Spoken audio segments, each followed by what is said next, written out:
Les prix des céréales ont effectivement monté au cours des dernières semaines et au cours des 2 derniers mois. On peut par exemple observer que le blé a gagné 20 € la tonne, aussi bien en ancienne récolte qu'en nouvelle récolte. Donc 3 facteurs principaux derrière cette évolution. Le premier facteur, qui est vraiment un facteur d'actualité, c'est la situation en Ukraine, qui suscite 2 questions. Est-ce que les Ukrainiens vont pouvoir continuer à exporter comme ils l'ont fait au cours des campagnes précédentes?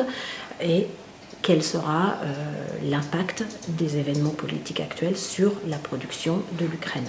Donc ces éléments-là suscitent de l'inquiétude, ont plus impacté les prix du blé au cours des dernières semaines que les prix du maïs. Mais l'impact sur le maïs pourrait venir dans quelques mois. Deuxième élément, la situation climatique. Plusieurs incertitudes et interrogations climatiques à l'échelle du monde, et notamment au cours des dernières semaines, des dégradations importantes des potentiels de rendement pour les blés d'hiver aux États-Unis, à cause d'un hiver assez sec sur le sud des plaines de production de blé d'hiver, des dégâts dus à des gelées tardives également, donc des révisions en baisse au cours des derniers jours concernant les rendements du blé aux États-Unis. Troisième élément, la campagne d'exportation 13-14 qui est en train de se terminer, mais qui est restée active, y compris en fin de campagne, avec des besoins d'importation un petit peu supérieurs à ce qui était prévu, notamment de la part de l'Égypte et de plusieurs pays du Proche-Orient et d'Afrique du Nord. Pour les prochains mois et pour la prochaine campagne de manière plus générale, 2 points sont à garder en tête. Le premier, c'est la situation du maïs qui jouera un rôle sur l'ensemble du complexe céréalier. Cette situation du maïs, nous l'attendons de nouveau baissière avec une récolte qui restera proche de celle de cette année, c'est-à-dire une récolte élevée. Bien évidemment, cette récolte, elle reste incertaine puisque les semis sont en ce moment en cours. Il reste donc de longs mois à attendre avant que la récolte n'arrive. Mais sans grave problème, elle restera voisine de celle de l'an dernier. La demande est déjà très élevée et n'a guère de potentiel d'augmentation par rapport à celle de l'an dernier, donc nous prévoyons des stocks qui resteront importants à l'échelle du monde.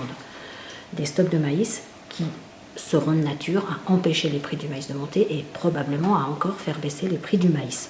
Encore une fois, sans événements climatiques adverses. Le second élément dans ce panorama, c'est la situation du blé qui, elle, est assez différente de celle du maïs. Les stocks de blé sont, eux, prévus à la fin de la prochaine campagne à un niveau tout juste équilibré, assez voisin de celui de cette année. Une production mondiale qui va légèrement baisser par rapport à la production de 2013, avec certes une hausse attendue en Europe et des conditions qui s'annoncent bonnes aujourd'hui en France et presque partout dans l'Union européenne, mais une baisse de production aux États-Unis, une baisse en Ukraine et des incertitudes dans quelques autres pays. Une demande qui va rester assez basse dans le secteur animal, mais qui continue à augmenter tendanciellement en fonction des besoins humains dans les pays d'Asie du Sud-Est et au Proche-Orient et également en Afrique du Nord. Donc des stocks qui resteront moyens et qui n'offriront aucune marge de manœuvre, qui ne représenteront aucun tampon en cas de problème particulier. Et problème particulier, ça pourrait être une situation climatique qui se dégrade et par exemple le phénomène El Niño qui rentre en jeu. On est en train d'en parler aujourd'hui, c'est un phénomène que tous les météorologues voient probable. Personne n'est capable aujourd'hui de prédire la force de ce phénomène, mais si El Niño arrivait, El Niño peut signifier une baisse de rendement importante, par exemple en Australie, à la fin de l'été, moment où les rendements de cette région du monde, de l'hémisphère sud, se formeront. Bon, et bien évidemment, gros point d'interrogation sur la situation en Ukraine.